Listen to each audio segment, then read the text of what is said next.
반갑습니다. 우리 마스크 하셨는데 그래도 옆에 분 우리 묵내로 안녕하세요 인사 나누겠습니다. 우리 특세를 1년에 한 두세 번 하면 좋을 것 같습니다. 그래서 신년의 특세 한번 제대로 하고요. 그리고 고난주간에는 그 마음을 한번 점검하는 특세를 하고요. 그리고 가을에 한번 우리 이웃들 초대하는 일들을 이번 부활절에 저희가 한번 시작하려고 하는데, 부활절에 시작해서 우리 가을에 열심히 우리 섬겨서 한번 목장이나 교회로 초대하는 모임 전에 한번 그 영혼들을 위해서 특세하면 어떨까, 지금 그런 생각을 하고 있습니다. 그래서 이번 고난주간 특세 여러분 기억해 주시고요. 온라인으로 하셔도 됩니다. 그 대신 새벽에 문자가 갈 텐데 양해해 주시고 너그럽게 좀 생각해 주시면 감사할 것 같고요. 100명까지는 여기 같이 함께 예배할 수 있습니다. 그래서 여러분 오시면 대부분 100명이 안 돼요. 그러니까 오실 분들은 오셔도 좋을 것 같습니다. 우리 함께 열심히 기도하고 하루에 한 끼 금식 저희 하는 이유는 밥 안 먹으면서 한번 기도해 보자는 거예요. 예전에 우리 금식하자고 했는데 금식하면서 밥만 안 먹고 막 드라마 보고 TV 보면 의미가 없습니다. 그러니까 금식하는 시간에 회사에서 금식을 하시거나 집에서 하시면 그 시간에 한 40분, 1시간 좀 한 예수님 묵상하면서 깊이 기도해 주시면 감사하겠습니다. 그래서 그 금액을 5,000원이 됐던 10,000원이 됐던 각자 형편에 맞춰서 정하셔서 517을 617을 모으셔서 나눔 헌금으로 나눠주시면, 우리 작년에도 나눔 헌금 한 1,500만 원 정도인가요? 제가 정확치는 않은데 약 그 정도 되는 금액을 많이 나눴습니다. 우리 성도들과 함께 또 이웃들과 함께 많이 나눴는데요. 또 그렇게 나누도록 하겠습니다. 그래서 이번 고난주간의 주제는 고난받는 이들과 함께하는 십자가입니다. 우리가 고난받는 이들을 기억하고 그들을 함께 같이 나눴으면 좋겠고요. 오늘 말씀 시작하기 전에 잠깐 좀 인사드리고 싶은 건, 우리 안정균 선교사님 이번에 방글라데시 파송받고 4월 4일날 이제 파송 예배 받고 나가십니다. 방글라데시. 지난번에 와 설교해 주셨는데 제가 너무 은혜를 많이 받았습니다. 가서 사역 잘 하실 겁니다. 우리 잠깐 인사하실 때 우리 박수로 격려해 주시면 감사하겠습니다. 그리고 오늘 또 천엽 선교사님, 우리 자매님 뒤에 오셨네요. 네, 선교사님 사모님, 선교사님, 네, 반갑습니다. 네, 사무실에 계시고요. 우리 어린 아이들도 함께 방글라데시로 떠나게 됐습니다. 기도해 주십시오. 우리 그 천엽 선교사님 오늘 또 방문해 주셨습니다. 우리 그 인도에서 사역하고 계십니다. 우리 환영하겠습니다. 반갑습니다. 감사합니다. 우리 끝나고 여러분 격려해 주시고 인사해 주시면 감사하겠습니다. 오늘은 고난주간이면서 종료주일입니다. 그런데 종료주일의 성격과 고난주간의 성격이 많이 달라요.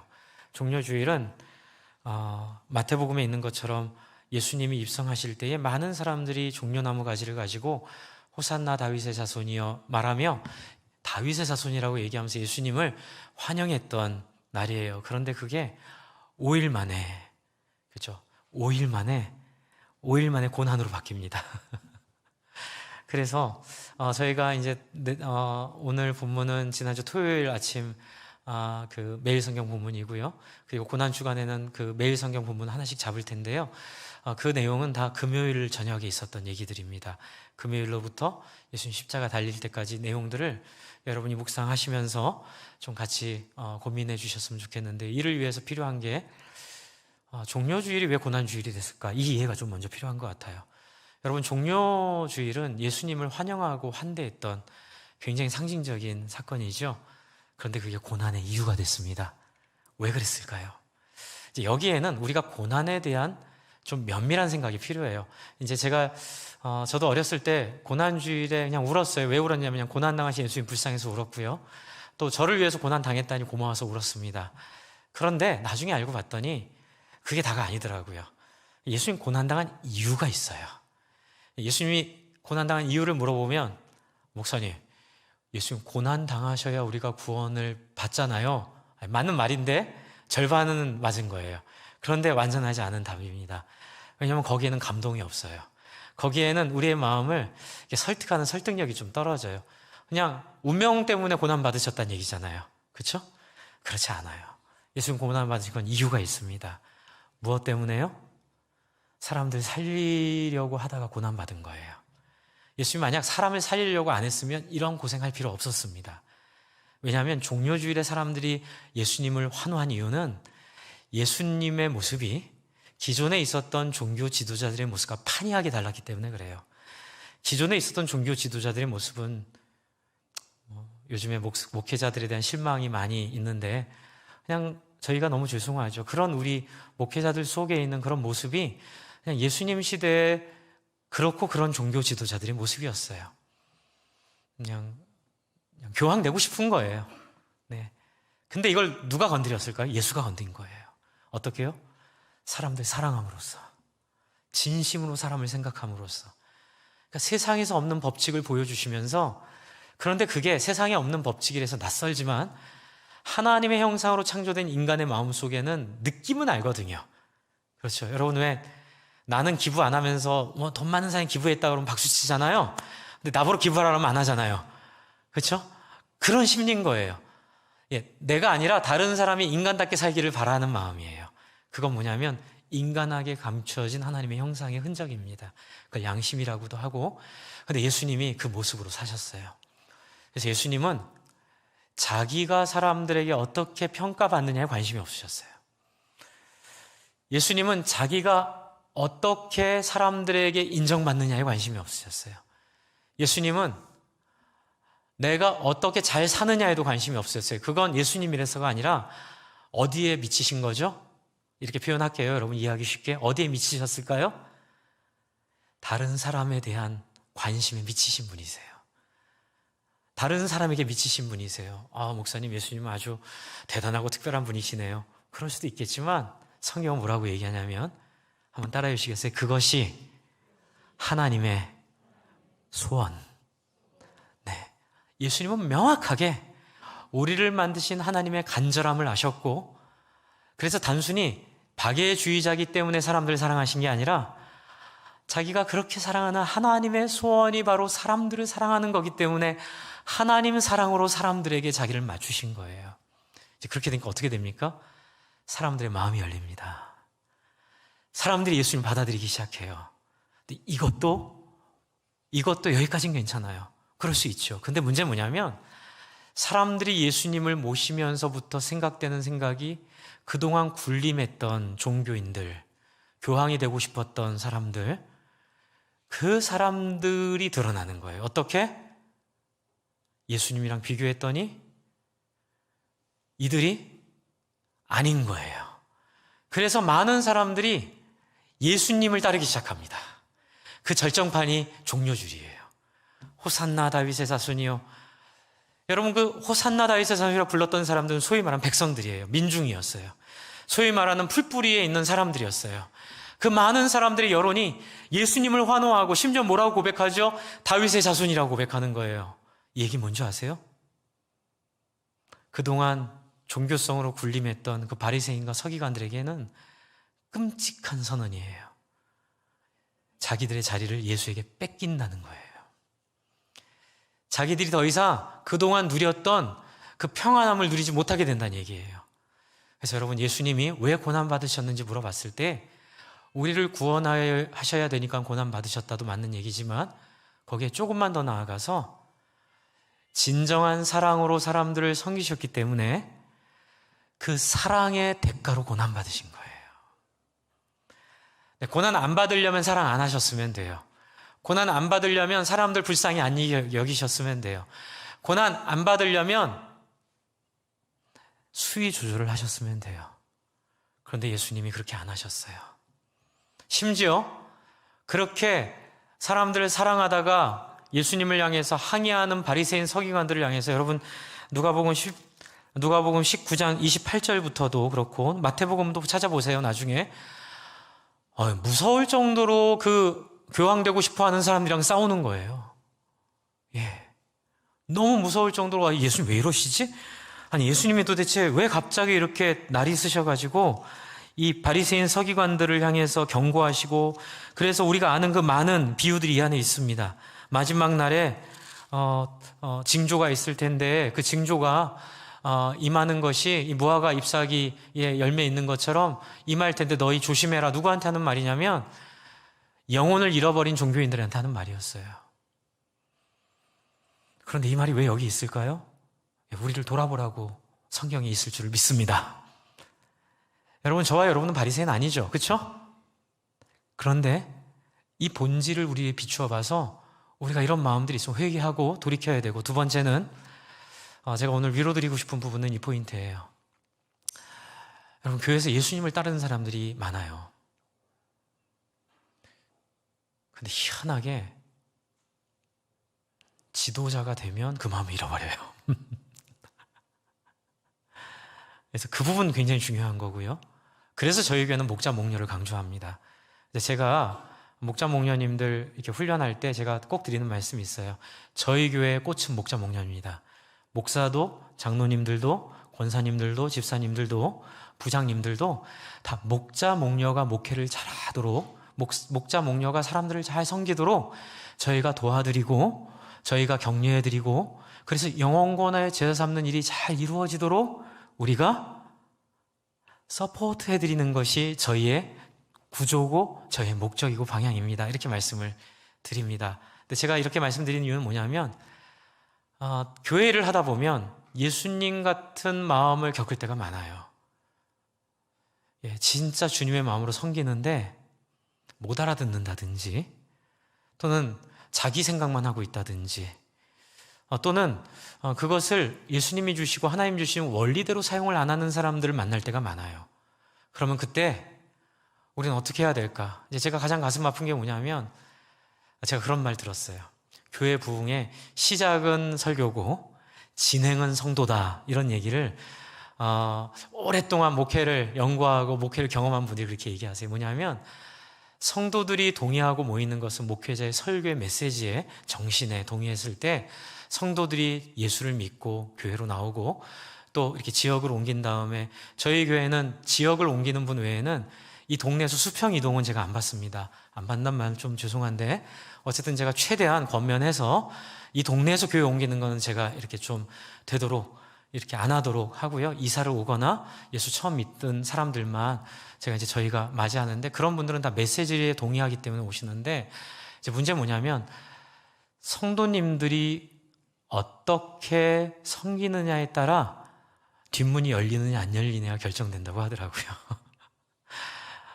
그래서 이제 드리는 우리를 돌아보는 말씀인데, 가슴 아픈 게 뭐냐면, 너무나 좋은 분들이 교회 안에서 소위 말하는 이런 우리가 섬겨야 될 이런 모습들에 버티지 못하고 포기하고 교회를 떠나는 경우가 너무 많아요.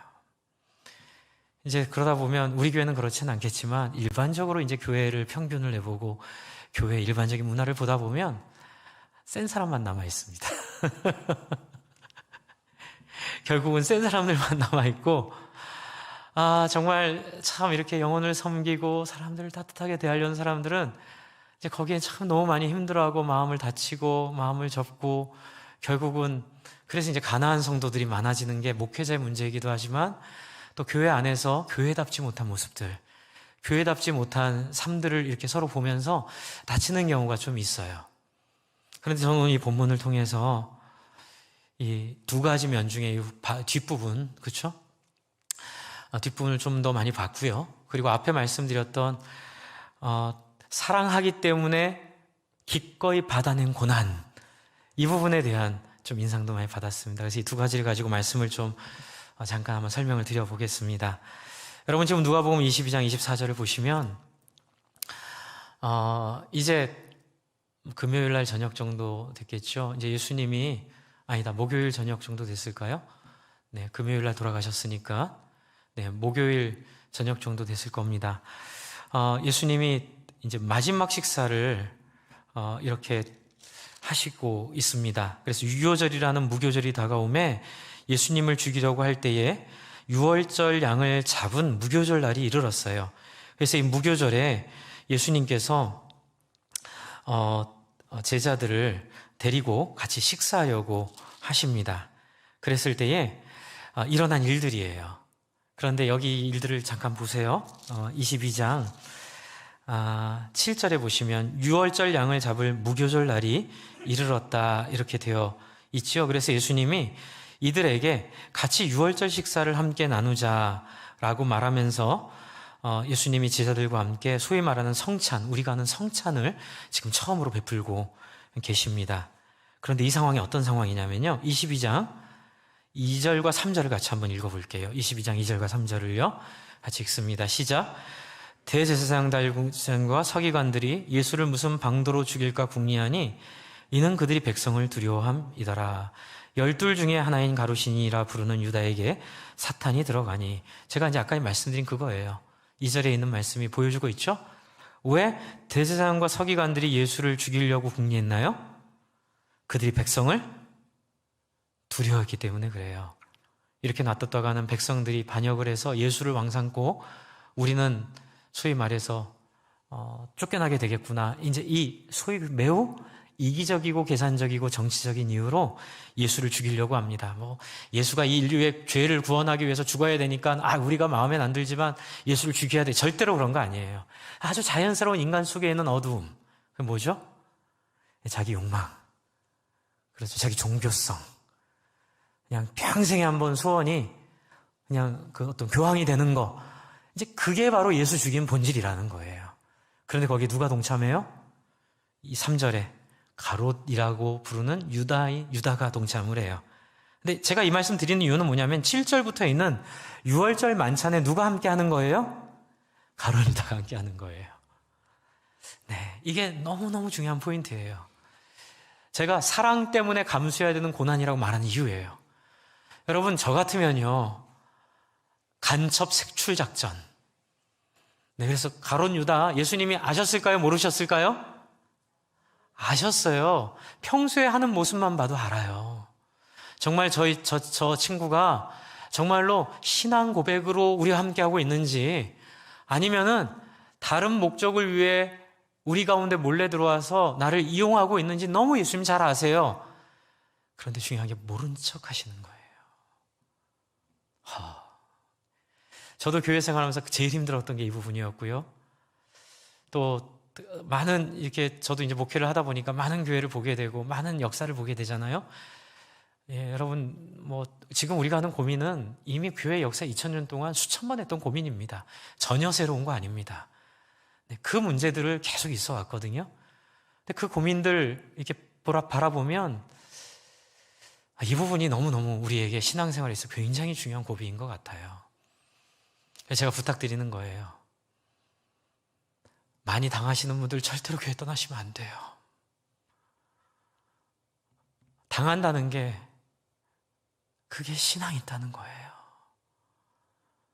그리고 그런 분들 교회 떠나시면 손은 누가 키워요? 버텨주셔야 돼요. 왜요?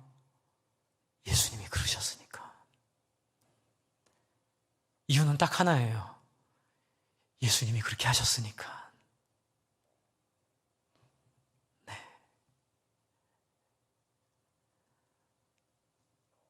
단지 배반이 아니고요, 예수를 팔 기회를 노리고 있어요, 가룟 유다는. 그래서 지금 이 성찬에 참여한 목적도 예수님이 좋아서도 아니고 예수님한테 이미 마음이 떠났어요. 근데 가룟 유다는 어떤 학자는 그렇게 얘기해요. 열심당으로서 민족의 혁명을 꿈꿨는데 예수님이 그 혁명을 하는 것처럼 보이다가 방법론에서 자기와 맞지 않았기 때문에 예수를 포기했다, 이렇게 얘기하는 분도 있는데, 어찌됐든 그러니까 가룟 유다가 나쁜 사람이고 그 사람이 아주 나쁜 취지를 갖고 있고 그렇지 않을 수도 있다는 거예요. 나름대로 생각을 갖고 하되 단지 예수님의 생각이 다른 거예요. 그런데 이게 어떻게 무섭게 나오나요? 예수를 파는 일을 계획하고 있고 그 자리에 함께하고 있어요.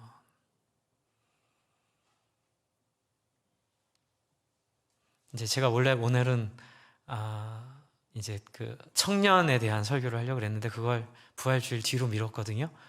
청년의 특징은 너희가 악한 자를 이겼음이라, 강하고 담대였음이라, 이러거든요. 제가 굉장히 격려를 받았어요.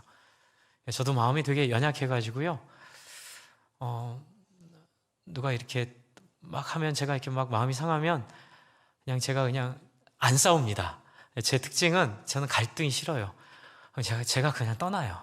저는 항상 어떤 어려움이 있으면 그냥 제가 양보하고 떠나고 제가 그냥 지고 떠나는데, 예수님의 모습을 오늘 보면서 그리고 청년의 특징을 공부하면서 나를 위한 일이 아니라 하나님의 나라를 위한 일에 이런 감정에 휩싸이지 말고 강한 자로서 악한 자를 이겨내는 모습을 가져야겠다는 생각을 했어요. 할렐루야. 제 안에 좀 성격과 다른 그런 단단함들이 생기더라고요. 예수님은 그랬어요. 여러분, 예수님 보세요. 어떻게 하시죠? 천연덕스럽게 14절부터 얘기하세요. 성찬을 나누세요. 유월절 식사를 나누세요. 네. 유월절 식사를 나누시면서 예수님이 근데 여기서 제가 하나 재미있는 거 말씀드릴게요. 팁을 하나 드릴게요. 제가 지난주에 히브리학 박사님이랑 통화를 했어요. 이것 때문에 전화드렸어요. 제가 너무 제 사랑하는 목사님이신데 너무 좋은 분이세요. 제가 그분 너무 사랑합니다. 이렇게 전화드려가지고 여쭤봤어요. 목사님, 유월절 식사에 꼭 필요한 음식이 뭐예요? 그랬더니 목사님이 첫 번째는 양고기라 그러시더라고요. 어린 양을 잡아야 되기 때문에 양고기가 꼭 있어야 된대요. 그 다음에 뭐 나물과 그 다음에 음료와 뭐 무교병이라고 누룩을 넣지 않은 떡들이 필요한데 우리로 치면 떡국이에요. 설날에 떡국. 네, 여러분 제가 여쭤볼게요. 14절부터 20절까지 떡국이 있나요? 지금 설날이라고 치고요. 떡국이 있나요? 예수님이 나눈 건 뭐와 뭐예요? 떡과 잔만 나누셨죠? 어린 양은 어디 갔어요? 궁금하신 분은 지난주 금요일 설교를 찾아 들으시기 바랍니다. 네, 금요일 날 그 얘기를 좀 드렸거든요. 이삭이 아버지가 이렇게 모리아산으로 가니까 물어보잖아요. 제물로 바칠 어린 양은 어디 있냐고. 하나님께서 준비하실 거라고. 여러분 몰랐을까요? 설날에 떡국이 안 나오는데 제자들이 왜 양고기가 없는지 궁금하지 않았을까요? 예수님이 어린 양이에요. 그것까지 얘기하시는 거예요. 그리고 내 살과 내 피를 마시라. 이 정도 했으면 유대인이잖아요. 가룟 유다도. 이 정도 했으면 마음을 열어야죠. 이 얘기 뭐냐면 가룟 유다야, 네가 혁명을 통해서, 우리 그 학자의 말이 맞다면 혁명을 통해서 하나님 나라를 이루려고 하지만 그렇지 않아. 성경이 말하고 있는 진짜 어린 양은 나야. 그러니 내 방법이 동의가 안 되고 내 생각이 동의가 안 되고 네 생각이 맞다고 생각이 들어도 네 마음을 돌이켜서 유월절에 어린 양 된 나를 받아줘. 여러분, 사실 이 성찬에 숨겨진 그림이 그런 그림이 있는 것 같아요. 요한복음에 보면 세족식 하잖아요. 발을 하나하나 다 닦였어요. 저 같았으면 가룟 유다 발 닦이다가 발톱을 뽑아버리고 싶을 것 같아요. 이놈의 새끼 이거. 근데도 티 안 나게 그걸 그렇게 닦아주시고. 왜요? 살려야 되니까. 그 수치와 분노와 화난과 억울함을, 그렇죠, 가슴에 돋는 칼로, 시퍼런 칼로 그 모든 인간적인 연민과 인간적인 생각을 끊어버리며, 왜요? 살려야 되니까는요. 왜요? 그게 하나님의 마음이니까는요. 그래서 돌을 변하여 떡이 되라라고 하는 그 유혹에도 하나님 때문에 스스로 돌을 떡으로 만들기를 포기하신 예수님. 예수님이 뭐 대단하다, 능력이 있다, 그게 아니라 그만큼 하나님 사랑한 거거든요. 아브라함에게 네 아들, 네 눈에 넣어도 아프지 않은 아들 하늘, 네 바로 하나밖에 없는 그 아들 이삭, 그 이삭을 나에게 제물로 바치라라고 했을 때 누가 도대체 그렇게 하고 싶어 하겠어요? 근데 딱 하나거든요. 하나님 사랑하니까. 하나님 마음은 내가 한번 맞춰드리고 싶으니까 인간의 상식으로 넘어설 수 없다고 생각하는 그 자식 문제까지도 넘어서는. 그래서 성경은 얘기하죠. 죽여도 부활시킬 것을 믿었더라. 할렐루야. 그 정도의 하나님에 대한 어마어마한 신뢰. 여러분, 예수님이 이 땅에 오셔서 우리에게 보여주시고자 했던 구약에 있는 하나님의 진심은 율법이 목적이 아니고 제사가 목적이 아니고 그 다른 많은 절차들이 목적이 아니라 너희가 내 마음을 읽고 너희도 이웃 사랑하기를 나 사랑하듯이 하기 바란다. 추수할 때 너희만 먹을 거 다 걷어가지 말고 좀 남겨둬라. 그리고 너에게 준 땅에만 만족하고 그 땅을 하나님이 주신 기업으로 믿고 거기서 기쁨으로 너희의 노동을 바치며 일해라. 남의 땅 뺏지 말고 다른 사람 먹을 거 먼저 선점하지 말고. 그 하나님의 소원 때문에 그런 거예요. 예수님은 가룟 유다를 끝까지 잡아주세요. 왜요? 살려야 되니까. 그리고 21절이에요. 21절을 한번 같이 볼게요. 21절. 한번 같이 읽어보겠습니다. 시작. 그러나 보라, 나를 파는 자의 손이 나와 함께 상위에 있도다. 여러분, 이거 어떻게 느껴지세요? 망신 주려고 하셨을까요? 예수님이? 아니에요. 그랬다면 이 자리에 오기 전에 이미 끝내셨어야 돼요. 이거 망신 주려고 한 얘기가 아니에요. 이게 뭘까요? 형제로서 다가오신 거예요. 가룟 유다를 향해서 형제의 마음을 열고 형제로서 이 마음으로 권면하는 거예요. 제가 지난주에 설교 드린 것처럼 저는 정말 교회의 영광이 진실한 고백, 형제로서의 교제, 그리고 화해에 있다고 믿어요.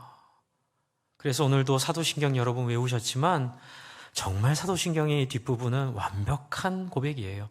성령을 믿사오며 거룩한 교회와 성도가 서로 교제하는 것과, 여러분, 성령을 통하여 역사적 교회와 지금 우리 안에 있는 성도들이 위선의 가면을 벗어던지고 종교적 가면을 벗어던지고 그냥 있는 모습 그대로 누가 나를 어떻게 평가할지 두려워하지 않고, 왜요? 하나님이 우리를 다 받아주셨으니까 형제됨으로써 서로의 모습을 보여줄 때에 어떤 일이 벌어지나요? 죄를 사여 주시는 것과, 할렐루야, 몸이 다시 사는 것과 영원히 사는 것이 있을 줄을 믿습니다. 여러분, 이게 사도신경의 고백이에요. 예수님 지금 뭐하고 계시죠? 그 성령 안에 역사적 교회의 바탕 위에서 가룟 유다에게 교제를 청하고 계세요. 내가 다 알고 있는데 그러지 않았으면 좋겠다. 나는 괜찮으니 지금이라도 돌이키면 좋겠다. 내가 너를 미워하는 게 아니라 안타깝기 때문에 부탁한다. 돌이켜달라. 이 얘기를, 그러나 보라, 나를 파는 자의 손이 나와 함께 상위에 있도다. 제가 굉장히 존경하는 돌아가셨던 오카노 목사님, 초기에 교회 이야기를 제가 그 이야기가 있고 나서 얼마 아니다 한 10년 있다가 들었던 기억이 있어요. 근데 나중에 책에도 나오고 그렇게 얘기도 하시더라고요. 많은 분들이 어떻게 그렇게 건강한 교회를 세우실 수 있었냐고 이렇게 물어보잖아요. 지금이 어떤지는 잘 모르겠지만 정말 오카노 목사님 계실 때는 단점은 있지만 정말로 성도들이 제자가 돼서, 우리 목사님도 원로 목사님도 그렇게 우리를 가르쳐 주셨죠. 성도들이 제자가 돼서 담임 목회자의 파트너 될 수 있도록 그렇게 평신도가 함께 신앙교회를 세워가는 교회로 세워갔는데 이제 그냥 안 됐더라고요. 이 형제의 교제가 있었어요. 이제 어떤 교제가 있었냐면, 이 목사님이 개척을 하고 금방 부흥을 했대요. 한 200~300명이 금방 됐는데 오랫동안 자기랑 제자훈련도 했고 다 했는데 장로 장립이 됐는데 어떤 한 분이 매우 세상적인 생각으로 교회를 자꾸 이렇게 운영하려고 했나 봐요. 그리고 이제 목사님이 쭉 기도하면서 뵀을 때 이분이 참 훌륭하고 참 좋은 분인데 이런 거예요. 제가 이해한 건 그거였어요. 목사님, 그게 성향에서나 가능하지 세상은 안 그래요. 그런 소위 말하는 세상적인 가치관으로 교회에서 어떤 일을 하려고 자꾸 시도를 하셨나 봐요. 근데 그 다음 얘기가 너무 무서웠어요. 목사님이 교회를, 제 기억은 그래요, 그만둘 각오를 하고 기도를 한 다음에 그 장로님 댁을 찾아갔대요. 권사님이 이제 연락하고 가겠죠. 미리 가겠다, 신방하겠다. 근데 들어가서 오늘은 제가 장로님과만 따로 얘기하겠다고 말씀을 드렸더니 이제 놀래신다고, 가족들이. 그래서 걱정하지 마시라고, 제가 장로님이랑 단둘이 안방에 들어가서 대화를 해도 되겠냐고. 그래서 이제 밖에서 계시고 권사님은 장로님 안방에 들어갔는데 이제 그 묘사가 재밌었어요. 목사님이, 여러분 옛날만 보면 딸깍 누르는 거 있잖아요. 들어가서 딸깍 누르셨대요. 그때만 그 장로님이 표정이 무섭게 변하시면서 왜 이러냐고. 그래서 이 목사님이 아니라고 목사님 하면서 무릎을 꿇으셨어요. 제가 듣기엔 그랬어요. 제가 지금 무슨 말씀 드리려고 하냐면 형제의 교제를 하신 거예요. 무릎을 꿇고, 장로님 너무 사랑하고 존경합니다. 그런데 장로님 정말 예수 믿으시는가요? 이 비난하려고 하는 게 아니라, 여러분 이제 그 정도 직분이 가면 아무도 그 질문 안 해요. 아무도 그렇게 생각 안 해요. 근데 그게 함정인 거예요. 목사도 마찬가지입니다. 그 직분 가면 아무도 그렇게 생각 안 합니다. 그게 함정이 되는 거예요.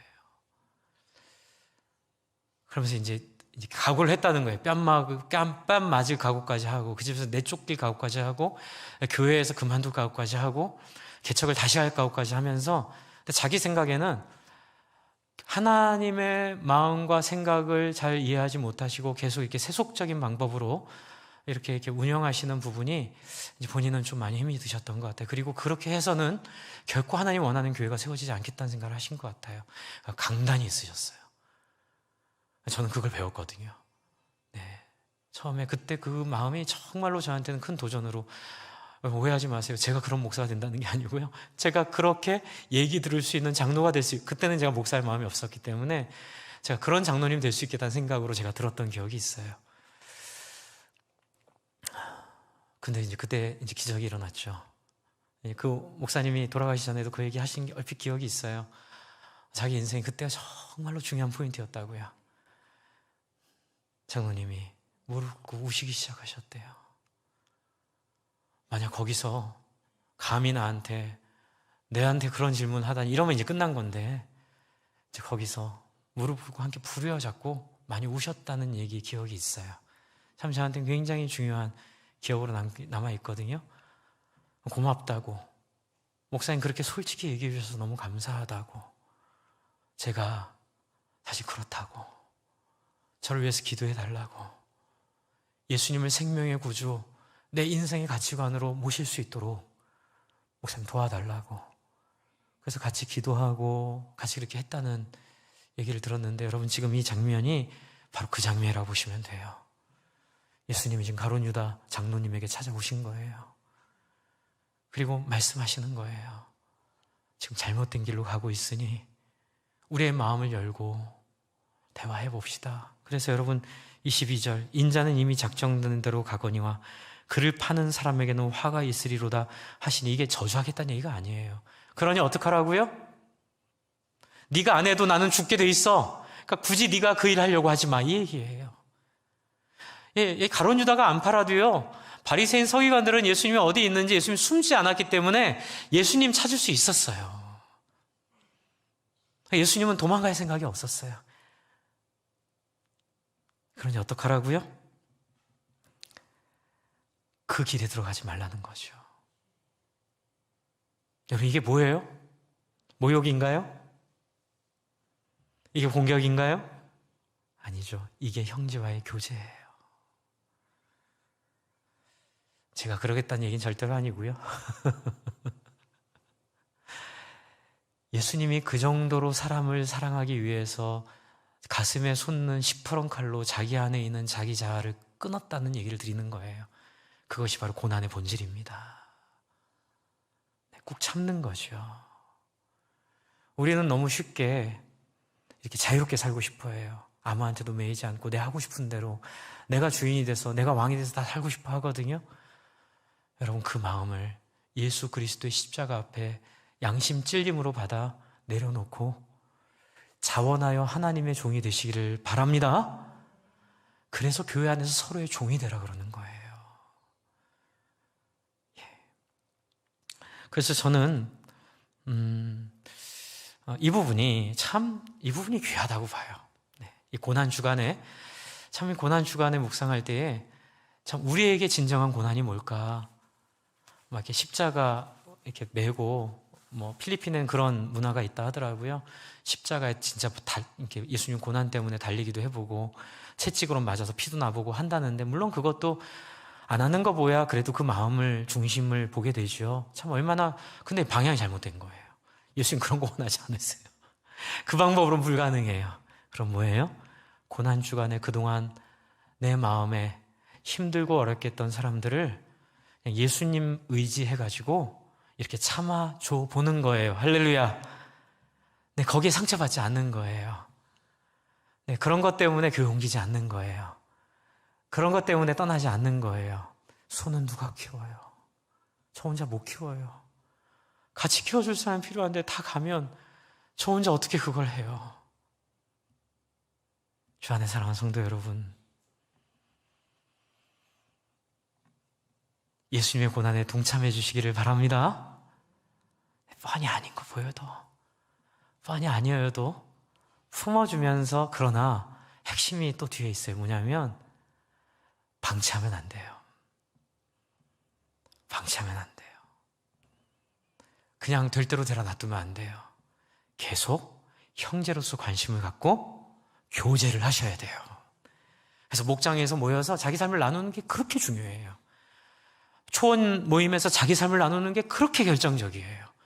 왜냐하면 삶을 나눌 때 다른 사람들이 성경적 시각을 가지고, 아까 전에 거룩한 공회를 믿사오며, 그게 거기서 나오는 거거든요.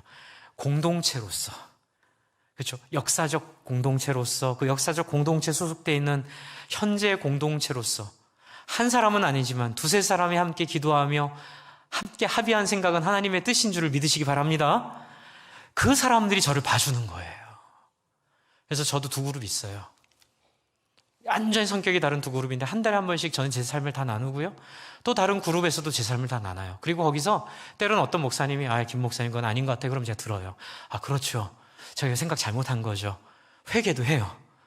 네. 그러면서 저를 계속, 이게 이제 원문은 영어로 캐톨릭 처치를 믿사오며인데, 공교회, 하나님의 뜻이 이루어지는 공동체를 믿사오며예요. 저는 공동체를 믿는 것이 바로 다른 사람에게 조언을 받고 그 마음을 열어서 저를 바꾸는 거예요. 여러분, 이것이 바로 예수님이 이루려고 했던 하나님의 나라의 모습이죠. 그리고 이것이 이루어지지 않으니 이 모습을 시도하고, 그 모습을 시도했을 때 세상 사람들이 시기하고 세상 사람을 불편해하게 생각해서 이 예수님을 십자가에 못 박기 시작해요. 근데 예수님은 그걸 다 감수해 내시는 거예요. 왜요? 그래야 성령이 오시고, 우리의 죄가 용서되어야만 성령이 오셔야만, 성령이 오신 다음에는 비로소 이 제자들이 이렇게 안 살게 돼 있어요. 하나만 더 보면, 여러분 23절을 보세요. 이 가룟 유다만 그런 게 아니에요. 전입가경, 그렇죠? 내후외환. 이제 제가 오늘 준비한 구사성어 2개인데 시간이 충분치 않아서 그냥 말로만 드릴게요. 전입가경이에요. 23절에 보시면 그들이 묻되 우리 중에서 이 일을 행할 자가 누구일까 하더라. 여러분 23절만 보면 와, 되게 예수님한테 관심이 있어 보이죠? 아니에요. 속지 마세요. 이 관심 있어서 한 얘기 아니에요. 그걸 어떻게 알아요? 24절을 보면 알아요. 24절 한번 읽어볼까요? 시작. 또 그들 사이에 그중 누가 크냐 하는 다툼이 난지라. 여러분 23절과 24절 붙어 있어요. 건성으로 들은 거예요. 질 아니라고 생각하고 그냥 예수님 얘기를, 자기는 아니니까, 자기는 팔 사람 아니잖아요. 그러니까 건성건성 듣고 뭐 한 거죠? 예수님이 그렇게 하지 말라고 한 짓을 하는 거예요. 이게 내후외환, 전입가경이에요. 앞뒤로 산이 꽉꽉 막힌 것처럼. 근데 우리의 삶의 사역의 현장이 이렇거든요. 여러분, 어떤 분들이 그렇게 얘기하세요. 목사님, 목회가 원래 그렇게 사람들을 받아내고 참아내고 상처받고 죽는 겁니다. 할렐루야, 아멘. 그런데 왜 저만 그러라 그러세요? 왜 저한테만 그렇게 하라 그러세요? 조금만 힘들면 교회 떠난다 그러지 마세요. 같이 버텨주셔야죠. 제 옆에 계셔주셔야죠. 예수님도 그렇게 하셨으니까 저도 할 말이 없는데 아무도 없는 거예요. 종범이도 떠나고 동렬이도 떠나고 아무도 없는 거예요. 감독 하나 잘하면 무슨 의미가 있어요? 같이 해줘야 될 거 아니에요.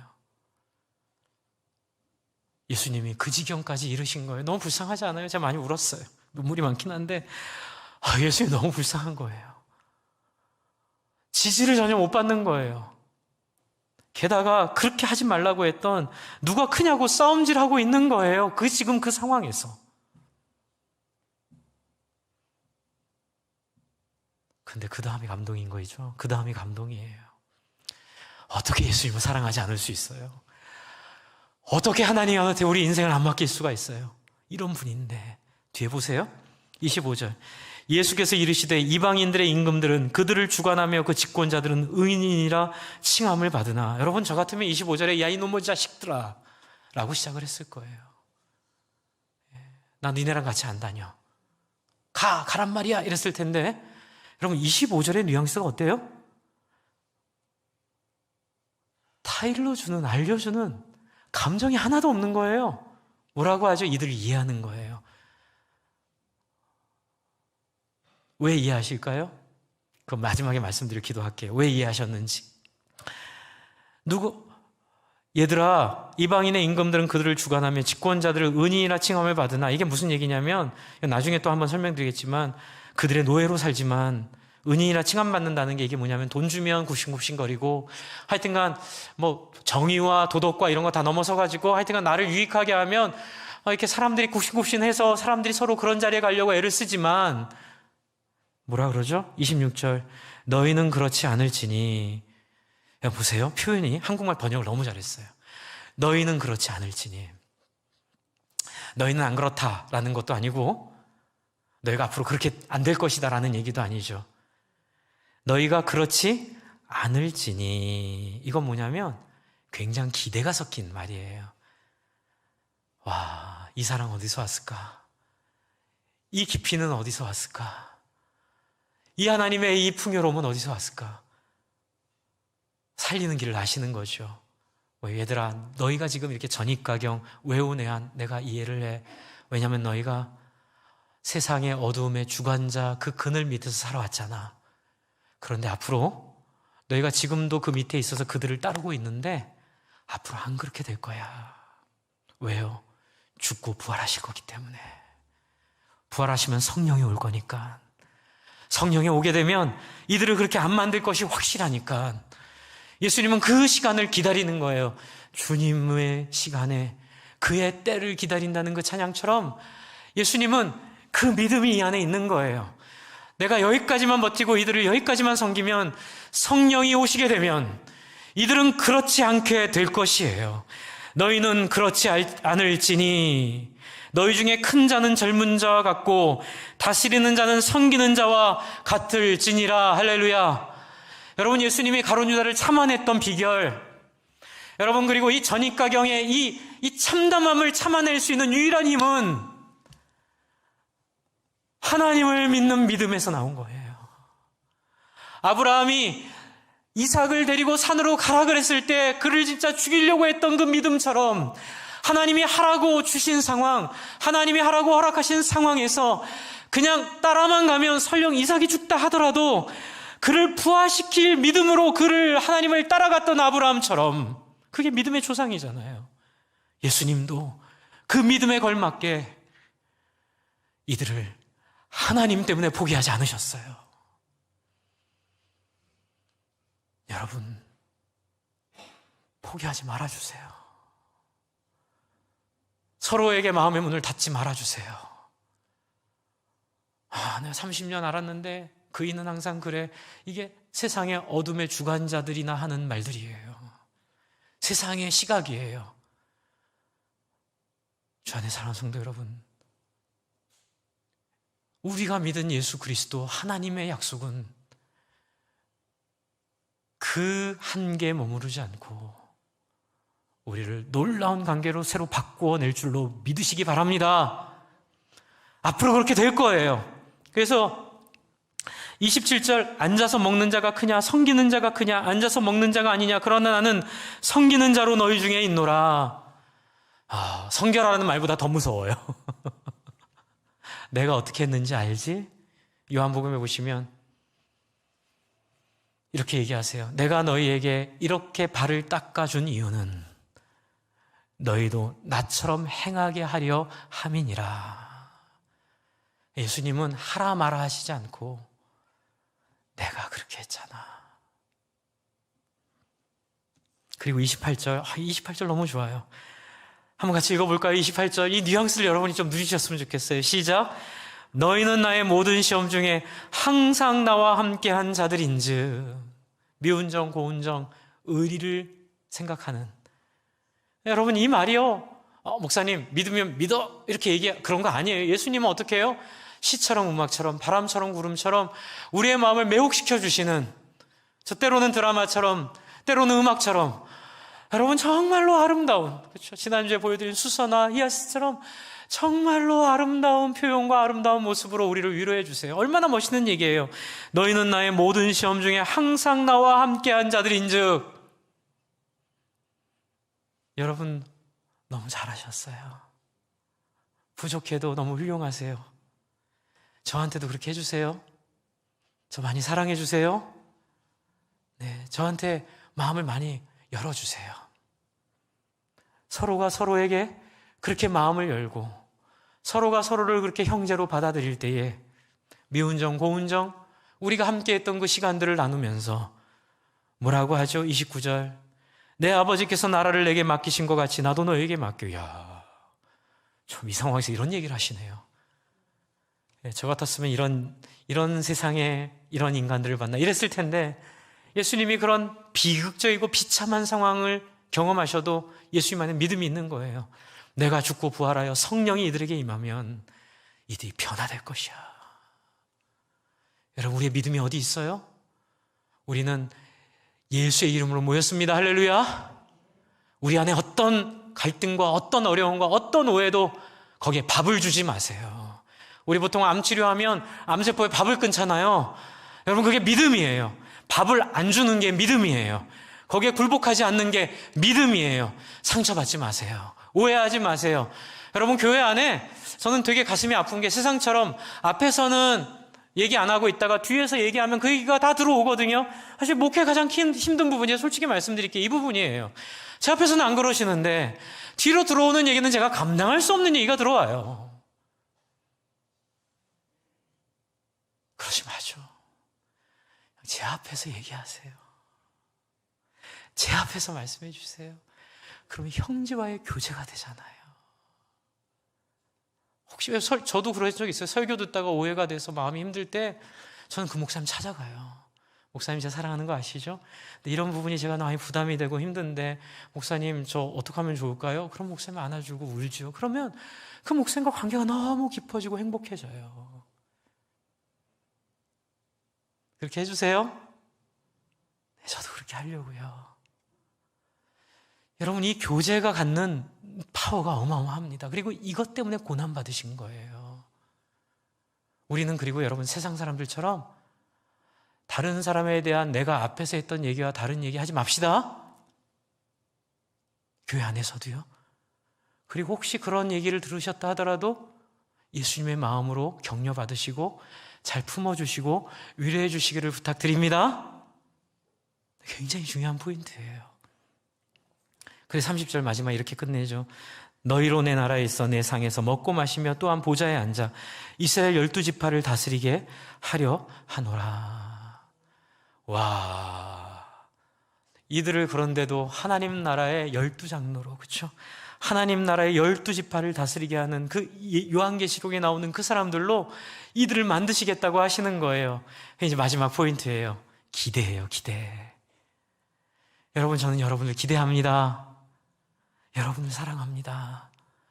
그리고 여러분과 그렇고 그런 그냥 행정적인 관계 맺고 싶지 않아요. 여러분의 이야기를 깊이 듣고 또 제 얘기를 깊이 하고 또 서로 간에 어떤 마음들이 있다면 그 이유에 대해서 이해하고 그 마음들 함께 나누면, 그게 근데 고난이에요. 이 고난을 기꺼운 마음으로 감수해냄을 통해 하나님의 나라를 잘 이루어내는 경험하기를 바랍니다. 우리 한번 서로 옆에 고백할까요? 끝까지 사랑하겠습니다. 제가 여러분을 향한 고백이고 또 여러분도 서로를 향한 고백으로 그런 마음으로 이 시간 나아가시죠. 우리 같이 기도할까요? 같이 기도할 때에 마지막 포인트는 바로 이거죠. 성령이 오시면 바로 우리 가운데 이게 이루어져요.